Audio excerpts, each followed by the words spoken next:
Good morning friends.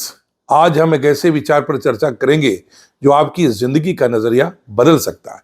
यूनानी दार्शनिक Epictetus ने कहा था, it is not what happens to you but how you react to it that matters. यानी आपके साथ क्या होता है वो उतना महत्वपूर्ण नहीं है, बल्कि आप उस पर कैसी प्रतिक्रिया देते हैं वही आपकी असली ताकत है। दोस्तों, जिंदगी में चैलेंजेस आना तय है। Exams, failures, business crisis, personal loss, criticism, ये सब हमारे कंट्रोल में नहीं है, लेकिन हमारा रिएक्शन हमेशा हमारे कंट्रोल में होता है और यही रिएक्शन हमारे भविष्य का रास्ता तय करता है। 1900 के दशक में थॉमस एडिसन की पूरी लेबोरेटरी आग में जल गई। उनकी उम्र उस समय 67 ईयर्स की थी। इमेजिन कीजिए, जिंदगी भर की मेहनत जलकर राख हो गई। लेकिन एडिसन ने कहा, thank God all my mistakes are burn, now I can start afresh. उनकी ये रिएक्शन ही थी जिसने उन्हें फिर से खड़ा किया और दुनिया को बल्ब और अनगिनत इन्वेंशंस दिए। यानी ट्रेजेडी पर उनकी सोच ही उनकी जीत बनी। अब भारत का एक उदाहरण लेते हैं। 1893 में महात्मा गांधी को दक्षिण अफ्रीका में एक ट्रेन से धक्का देकर बाहर फेंक दिया गया, क्योंकि सिर्फ इसलिए कि वो भारतीय थे और गोरे डिब्बे में बैठे थे। सोचिए उस पल पर उनकी प्रतिक्रिया कैसी हो सकती थी। वे गुस्से में लौट आते या निराश होकर संघर्ष ही छोड़ देते। लेकिन गांधी जी ने अलग प्रतिक्रिया दी। उन्होंने अपमान को अपनी ताकत बना लिया। वहीं से उनके जीवन में नया मोड़ लिया और सत्याग्रह की नींव पड़ी। अगर उस समय गांधी जी टूट जाते तो शायद भारत की आजादी का इतिहास भी अलग होता। यही है रिएक्शन की असली शक्ति। विक्टर फ्रैंक, जिन्होंने मैन सर्च फॉर मीनिंग लिखी, नाजी कैंप्स में रहे।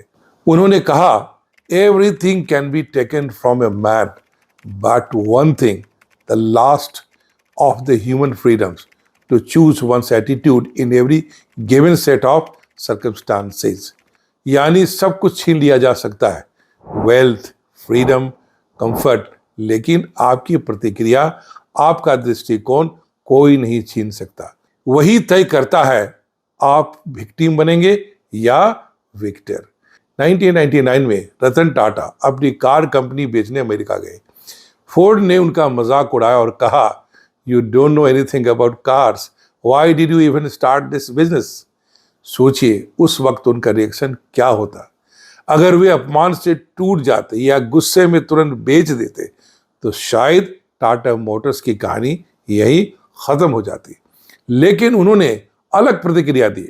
उन्होंने पेशेंस और हार्डवर्क चुना। कुछ साल बाद हालात ऐसे बने कि फोर्ड खुद संकट में आ गया और तब टाटा ग्रुप ने फोर्ड की लग्जरी ब्रांड्स जैगवार और लैंड रोवर खरीद ली। वही फोर्ड जिसने कभी उन्हें नीचा दिखाया था, आज टाटा के अधीन काम करता है। यह है काम और डिग्निफाइड प्रतिक्रिया की ताकत। अब सवाल है, हम अपने डेली लाइफ में इसे कैसे अपनाएं। यहाँ 3 छोटे स्टेप्स अपनाइए। 1, पॉज। किसी भी नेगेटिव सिचुएशन में तुरंत रिएक्ट मत कीजिए। 10 सेकेंड डीप ब्रीथ लीजिए। 2, रिफ्रेम। अपने आप से पूछिए, अगर मैं पैनिक ना करता तो सिंपल स्टेप क्या होता। 3, चूज रिस्पॉन्स। वही काम और सेंसिबल स्टेप उठाइए जिससे आपको लाभ मिले और आप बेहतर कर सके। याद रखिए, आप घटना को कंट्रोल नहीं कर सकते, लेकिन प्रतिक्रिया हमेशा आपके हाथ में है। तो दोस्तों, गांधी जी ने अपमान को सत्याग्रह में बदला। एडिसन ने ट्रेजेडी को नई शुरुआत में बदला।